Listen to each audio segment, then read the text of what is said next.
Left arm spinner Noman Ali fitness मसाइल के बायस Australia के खिलाफ टेस्ट सीरीज से बाहर हो गए हैं।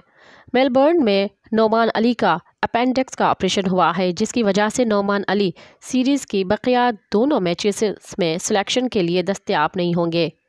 नोमान अली शाम तक अस्पताल से डिस्चार्ज होंगे। याद रहे कि इससे पहले इब्रार अहमद, खुर्रम शहजाद भी अनफिट हो चुके हैं। दूसरी जानिब पीसीबी ने ऑलराउंडर मोहम्मद नवाज को ऑस्ट्रेलिया भेजने का फैसला कर लिया है।